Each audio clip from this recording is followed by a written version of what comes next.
अस्सलाम वालेकुम वरहमतुल्लाहि वबरकातुहू। जी हाँ दोस्तों, कैसे हैं आप सब। उम्मीद करता हूँ कि आप सब बिल्कुल ठीक होंगे। तो हम अकाउंटिंग इक्वेशन के क्वेश्चंस को सॉल्व कर रहे थे। पहला क्वेश्चन हम कंप्लीट कर चुके थे। तो चलिए, आज का हमारा टारगेट है क्वेश्चन नंबर 2 को सॉल्व करना। तो चलिए करते हैं क्वेश्चन नंबर 2 को सॉल्व। क्वेश्चन नंबर 2 क्या है? In the question number 2, Jade had the following transactions. Use accounting equation to show their effect on his assets, liabilities and capital. Okay. हम जानते हैं कि हमने क्या करना है, क्योंकि अकाउंटिंग इक्वेशन में एसेट्स, लायबिलिटीज और कैपिटल ही लिखते हैं, इसलिए तो ये हमारे हमें ट्रांजैक्शंस दी हुई हैं। तो चलें एक एक को सॉल्व करते जाते हैं। तो सबसे पहले तो जैसे कि फिर सीरियल नंबर के हिसाब से दिया हुआ है, तो सीरियल नंबर हम लिख लेंगे क्योंकि डेट्स नहीं है। तो सीरियल नंबर यहाँ पे हम जानते हैं कि सॉरी एसेट्स, इधर लाइबिलिटीज एंड इक्विटी।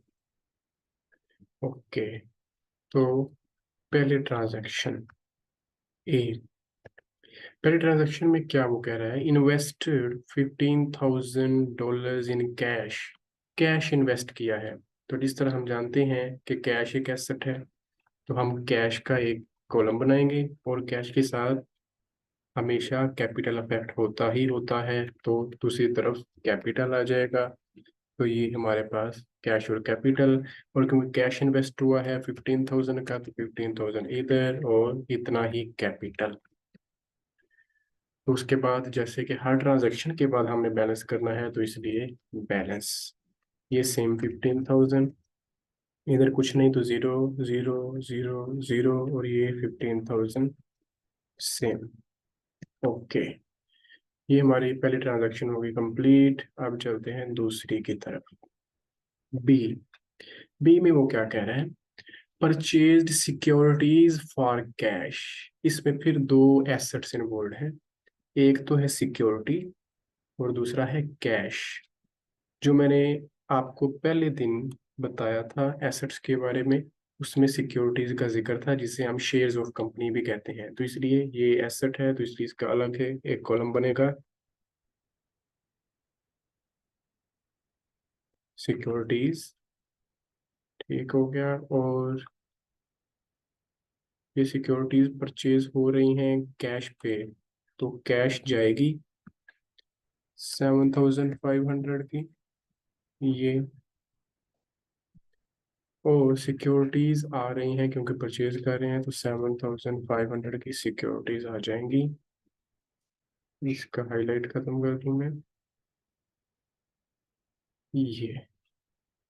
ओके। तो अब क्योंकि फिर ये ट्रांजैक्शन कंप्लीट होगी, तो फिर बैलेंस, और बैलेंस में अब 15,000 माइनस 7,500, 7,500, एंड ये 0 प्लस 7,500, तो 7,500, ये 0 0 0, और ये 15,000। इसको चेक करें तो अभी भी ये इक्वल है। ओके, ये ट्रांजैक्शन हमारी हुई कंप्लीट। आप चलते हैं सी की तरफ। सी में दोस्तों वो बता रहा है कि परचेज अ होम। होम एक फिर एसेट है, तो इसके लिए उसका एक अलग बनेगा अकाउंट, तो हम लिख लेते हैं होम को। Okay, giving 5,000 cash and the balance through loan account. इसका क्या मतलब है कि $15,000, $15,000 का होम परचेज किया है हमने, जिसमें से 5,000 कैश के तौर पे हमने दे दिया है, और 10,000 अभी देना है in the future. Loan account means in the future देना है। तो इसका मतलब है इन द फ्यूचर जो चीज होती है पे करने वाली, तो वो होता है पेएबल्स। तो पेएबल्स हम लिख लेते हैं। तो अब हम देखते हैं कि होम आया है, होम आया है तो 15,000 पॉजिटिव। 5,000 कैश हमने दिया है, तो कैश दिया है तो कैश जा रहा है, तो ये -5,000, और 10,000 हमने देना है इन द फ्यूचर, तो 10,000 लाइबिलिटी हमारी बढ़ जाएगी। तो ये हुई हमारी ट्रांजैक्शन कंप्लीट। अब फिर बैलेंस करते हैं हम इसको। बैलेंस किया तो ये 7,500 माइनस 5,000, 2,500, और ये सेम 7,500, ये सेम 15,000, ये 0, ये 10,000, और ये 15,000। इसको हम चेक करें तो फिर से ये इक्वल ही है, इसका मतलब है हमारा क्वेश्चन सही हो रहा है। उसके बाद डी ट्रांजैक्शन में क्या हुआ, नंबर डी में वो कह रहा है sold securities costing 1,000 for 1,500। Okay, ये थोड़ी सी ट्रांजैक्शन समझने वाली है। वो कह रहा है कि जो सिक्योरिटी हमने खरीदी हुई थी उनमें से हमने सेल की हैं, सेल की हैं हमने, उसकी कॉस्ट थी 1,000, $1,000, लेकिन हमने सेल किया है उनको $1,500 पे। इसका मतलब है कि हमने प्रॉफिट कमाया है $500 का। तो सबसे पहले तो हम प्रॉफिट को देखते हैं। प्रॉफिट, लॉस, एक्सपेंसेस, इनकम के बारे में मैंने पहले बताया था कि ये हमेशा अफेक्ट करते हैं कैपिटल को। तो सबसे पहले तो हमारा 500 का प्रॉफिट आ रहा है तो ये कैपिटल में चला जाएगा।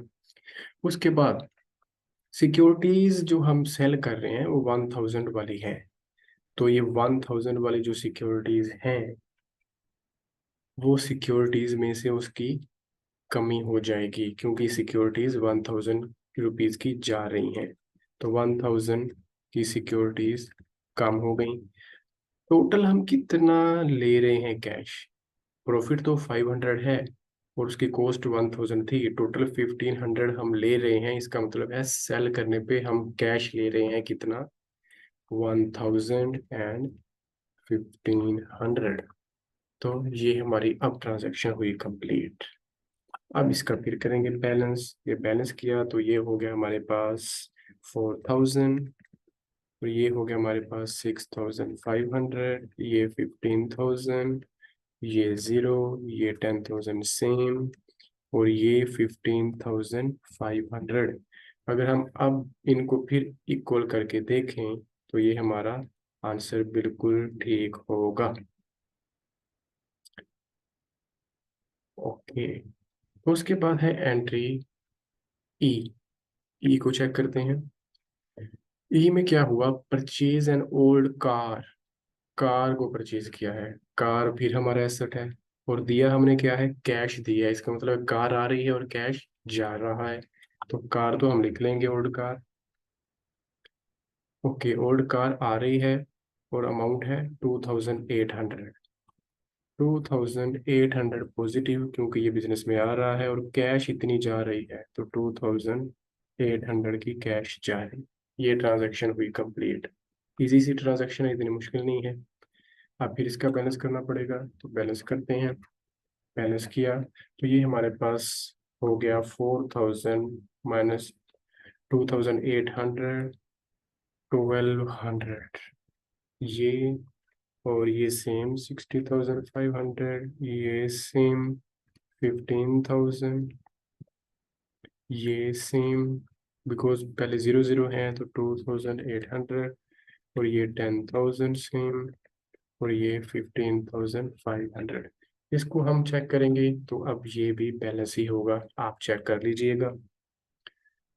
उसके बाद एफ, एफ में क्या हुआ, received cash as a salary. Salary कोई एसेट नहीं है इसलिए इसका कोई अलग से अकाउंट नहीं बनेगा।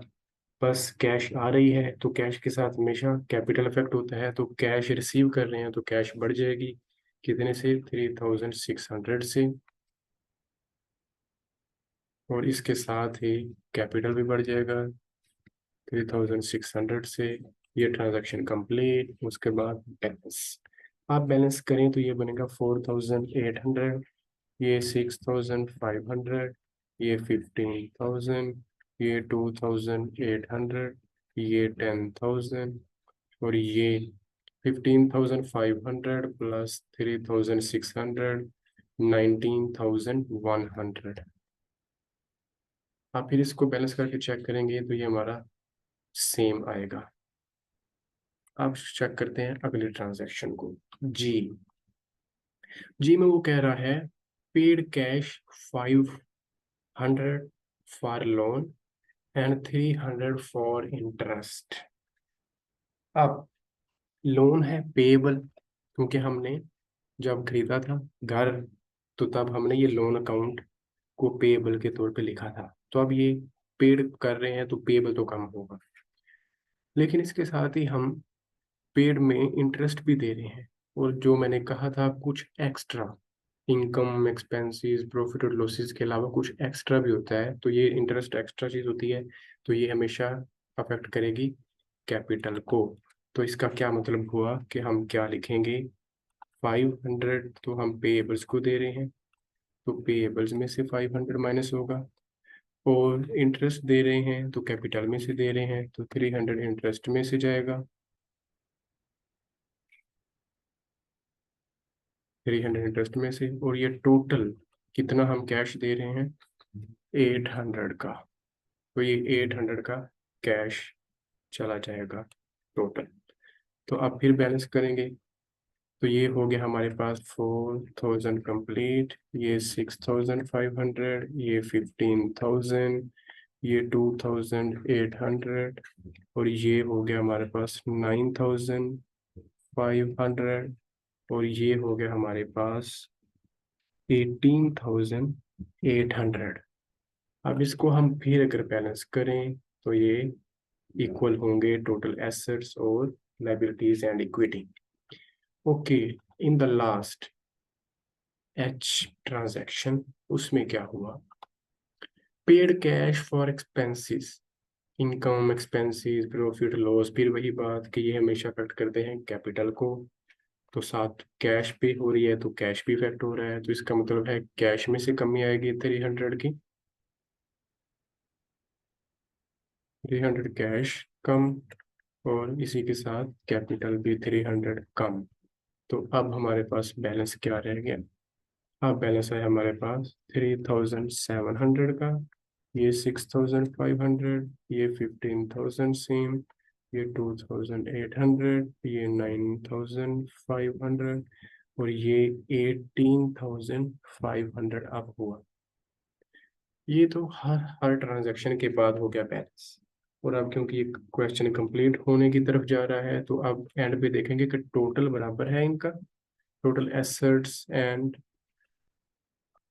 लाइबिलिटीज प्लस इक्विटी का।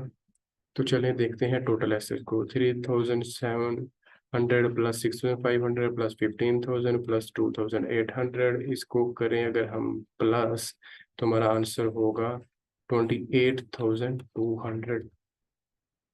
नो सॉरी, ये हमारा आंसर होगा, again check, 3700 plus 6500 plus 15000 plus 2800, ये होगा हमारे पास 28000 कंप्लीट।